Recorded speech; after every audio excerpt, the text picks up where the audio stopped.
Hi everyone. Welcome to the Rustic Garden Homestead. Today we're going to talk about some easy, inexpensive, really simple trellis ideas for your garden.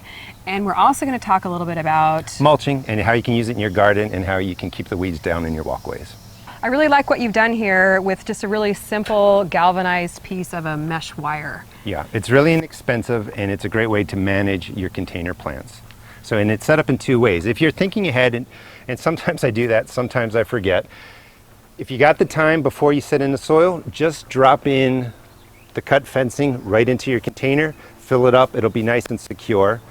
And you can grow cucumbers up it, you can grow beans up it, it'll also support tomatoes or peppers. And if sometimes you forget, and you can take a look right down there. Yeah, because that happens to me all the time. I have my container filled with soil and then I realize I need to add a trellis. So I love how you just put your trellis down here at the bottom of the container and then put a very simple piece of rope around it to hold it in place. Yep. Then you can drop your plants in and just climb up the trellis and you are good to go. And it's nice and secure. And you just want to drop in any bamboo post to give it a little more security, and you can trellis just about anything on here. That's right. And this wire you can buy in big rolls, you can split some with a friend, and it's good for all different types. We'll show a couple other ways you've used it here in the garden down through the video here. All right. Two other types of trellises. The most simple one, 2 stakes in the ground, put some jute across or any kind of string, and the pole beans will naturally latch onto here with their tendrils, but you can just kind of weave them in and you can see how it works its way up. And this is really, really inexpensive. These posts are like $3 at Home Depot. And you might even have things laying around the garden. I've even used old shovels, dried up sunflower stalks, pretty much anything that you can stick in the ground. Tree branches. Tree branches, this is probably about 6 feet tall. Yep. It's perfect for peas or other lighter kinds of vegetables. Exactly. And here's another option. I absolutely love these rolls of galvanized wire fencing because you can shape them, as we mentioned before, into a round trellis, to a tomato cage, or just put it straight in the ground with a couple of T-posts and then tie your vegetables to it as it grows. So Gary, I think down here you've got, maybe, is it a squash plant? That's an Armenian cucumber. Okay, perfect. But this is strong enough for squash too. It's a nice, secure trellis. Very secure, and you could even, if you're shaping it into a cage, you can cut some holes in it so you can reach your hand through. Yep. You can also buy it with bigger squares, so just kind of think ahead of what you want to use it for, and that'll work. Perfect, and super inexpensive too. Another inexpensive trellis is right here in front. This is a big 10-foot piece of section. I think it's called, it's a mesh, and I can't think of the name. And ladder mesh? It's ladder mesh, thank you. You get it at Home Depot, it's about $5, it's 10 feet, and you can see that you can form it into a nice rainbow. Drop a brick on here just for some strength on the post going into the ground, and you can grow a whole lot right through here. And I like it too because it adds some dimension to the garden. Right. A lot of different shapes, sizes, arches. It really makes your garden pretty. So I'll probably put beans up this, and right underneath is going to be the squash plant, so you can pack more into a space by doing something just like that. Perfect.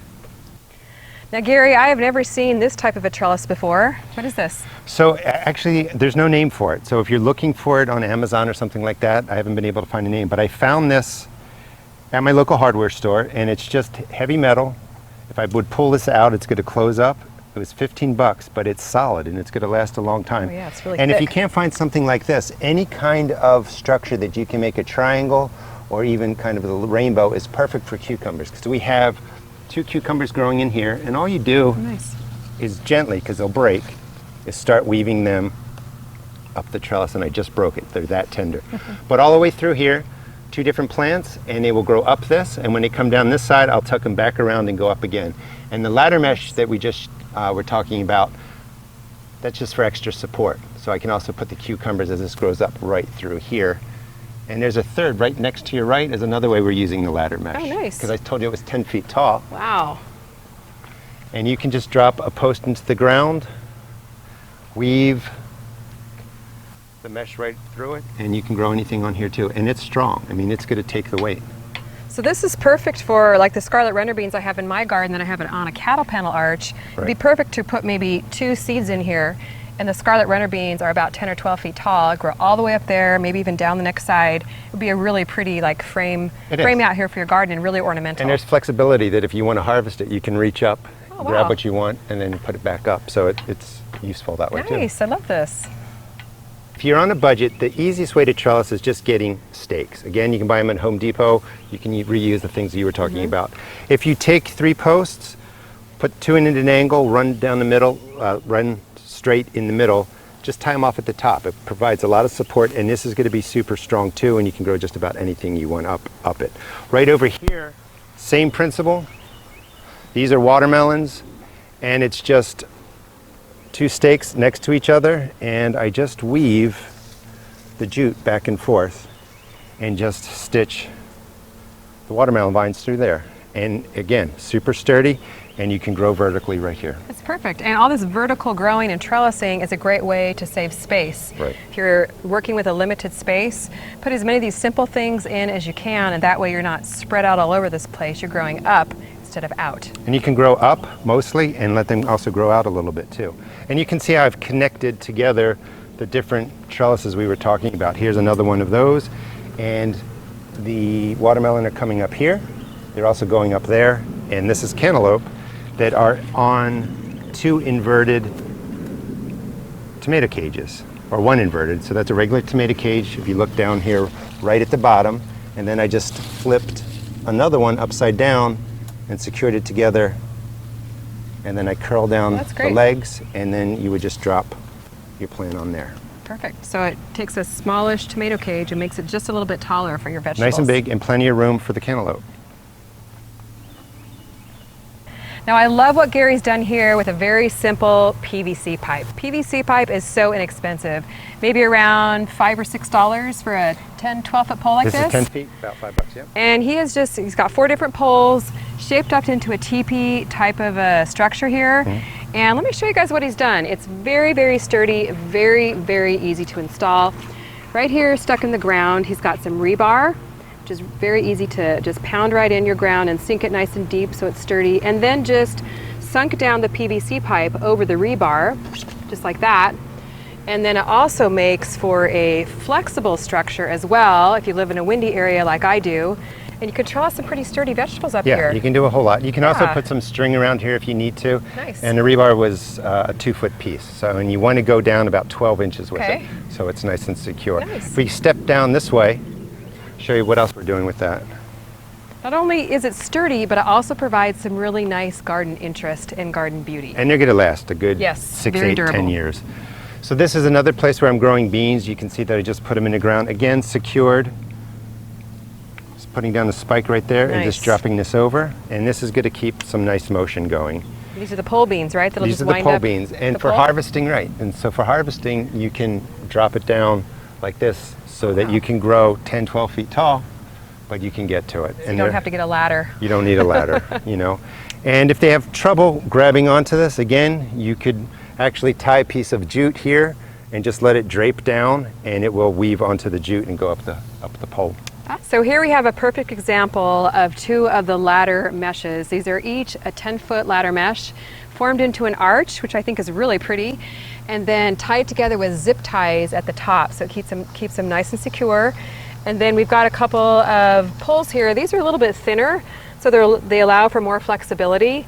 And Gary has just kind of weaved the poles through the ladder mesh so that it holds them in place, and then a couple of bush beans, or not bush beans, pole beans down here, which we can wind up around the trellis, and they'll probably end up climbing, I would imagine. They'll take off, right, and they'll go to the other side. All the way over to the other side. So that's and then really another pretty. variety on the other side, so they meet in the middle. It's going to be really pretty. And I know you use cattle panel. Because I'm not able to get the 16-foot cattle panel into my car, this is an option. So you could put these next to each other, because there's another one behind you, all the way down, perfect. and you can make a tunnel where you're walking through and you're just picking your green beans or whatever. So pretty. This is pretty strong. Like, you couldn't grow melons or anything on it, but definitely you can grow green beans up here, or small cucumbers. Peas maybe in the Peas, cooler definitely. weather. For sure, you could grow the peas up here in the cool weather.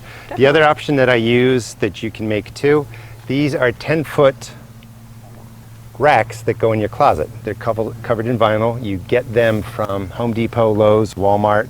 I've mentioned in other videos, you can go to thrift stores and just find this there, inexpensive, and you can create a huge trellis just like this. This is a heavy butternut squash, or I'm sorry, this is the acorn squash. Butternut squash is down one more, but it will take the weight of the acorn squash. Nice. Look how huge these leaves are. Yeah, it's and incredible. it's doing well. And again, growing vertically saves space rather than having it sprawl out over there. And you can see the other 3 going right out this way. And we can go ahead and walk up because I want to show you the beds that I mulched and the beds that I did not mulch. And Gary, the thing about these that I really like, you might be spending $10 or so on these, $10 or $15. 10 or 12 bucks, yeah. But they're a really good investment for your garden. I think that's important to mention is when you're spending money on your garden, you want to make sure, for the most part, they're things that are going to last. These will last you forever. Yeah, I've had these for 6 years in my previous garden. I actually gave them away, so they're going to last for a nice long time. They're in perfect condition. And you can see right in here is the butternut squash starting to form. There's actually 2 of them. There's another one. Oh, cool. Right. Let's see if I can open that up right in there. Wow, that is so cool. Yeah, so it's going to work.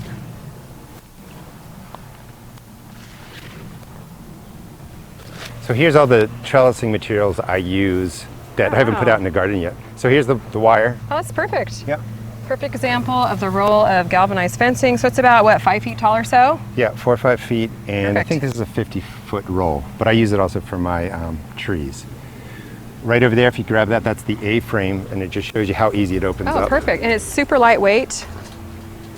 And you can probably sink it right there. Okay. Whoop, just give it a tear. And this wire, I don't know what the gauge is, but it's heavier than a thick, cattle it's heavy. panel. It's Yeah, really, yeah. really thick. So this is going to last a really long time. Pushes right down on the ground. Right. Perfect. And then this is all the different materials. Yeah. These are 5-foot, 6-foot bamboo poles. You can get them at Home Depot. They're only $3 for 5 like this. And then we have right in here is the T-post. And these are the 1x1s 8-foot too. pole? 8-foot pole, about $3. And you can really make whatever you need out of this, and it's not that expensive. You can trellis all kinds of stuff with this. You can, I got more to do. You can use mulch in several ways. Real quick, in the paths, I've mulched them out. This keeps the weeds down. It works really well. It also keeps the moisture in because the roots will travel out of the raised beds. But right in here, I haven't mulched. Here's a better example right up here of a space that's unmulched, and it's already starting to dry out and crust, and it rained yesterday. So by the end of today, this is going to dry out in the top 2 inches. Over here, next to Kim, is where I use mulch. I use the shredded hardwood, and I recommend this is what people use. So yeah, Gary's got some shredded hardwood in here, and you can see just by pulling back some of the mulch, the surface of the soil is very, very moist, so it really helps cut down on the water evaporation. And what works for mulch for me really well is just simply using shredded leaves. So you can collect the leaves in the fall or in the spring, make sure there's no grass clippings that might have been treated with herbicides in it, and it really helps with the water evaporation. Now in our climate in California, where we get no rain basically for 6 months, mulch is an absolute necessity for me. It really helps keep my garden bed going in the heat, keeps the plants cool, and I don't have to water near as much. It makes a difference. Well, I hope you found this video helpful. Comment below. Let us know what other DIY, very simple, inexpensive trellises you like to use in your garden. We'd love to have some new ideas, right, Gary? Yeah, thanks for watching. We'll see you on the next video. We are rolling. Okay, 3, 2, 1, action. Hi, everyone. Start again, I started laughing. Gosh, Gary. Sorry, I'm getting tired. All Come right. on, Gary. Come on, Gary. Gary's getting tired. Usually, I'm the one that's getting tired. All right. Okay, We're rolling. 3, 2, 1, action. Hi, everyone. Welcome to the Rustic Garden Homestead. Today, we're going to do a video on easy DIY trellis option. Let's start again. No, I can't. I'm that was spent. good. That was good. All right. All right. We're Maybe still you're not rolling. used to being on camera. We're still All right. rolling. Okay. Okay, we are rolling, Kim. 3, 2, 1, action. Hi, everyone. All right, keep rolling. Ready? Okay, 3, 2, 1, action. 3, oh my gosh. 3, 2, 1. Jerry. We're just done. We're just. I'm not, I'm we're just- good. oh no, I'm good, but it's just funny. We can do that. We can do this one and then take a break. Okay, Oh, I'm good, man. Okay, 3, 2, 1, action. Hi. Gary. That's so funny. it's the heat. All right, we can put a blooper Because reel in I'm at so the end. enthusiastic. Hi, everyone. I think that's what Gary's laughing at. A little bit. Okay. I'll try not to be quite so enthusiastic. Well, he's smiling. It's hard to keep straight. I isn't it? know. Okay, I'll look down. Okay. All right. Okay, Jerry, you steady on the cam? Yeah, we're rolling. All right. 3, 2, 1, action. Hi, everyone. Welcome to the Rustic Garden Homestead. Today we're going to do a video on, I don't want to say do a video, sorry. Okay, 3, 2, 1, action. Hi, everyone. Welcome to the Rustic. One action. That's what I'm used to saying, Gary. It's my crutch phrase, okay? It's my crutch phrase. I know it gets you set. Okay, Sorry. it does. This is a good blooper I reel. say it even when we're practicing because I'm just so used to it. All right. Okay, 3, 2, 1, action. Hi, everyone. Welcome to the rustic. I can't do it. Oh my I'm gonna God, walk Gary. I did it 3 times.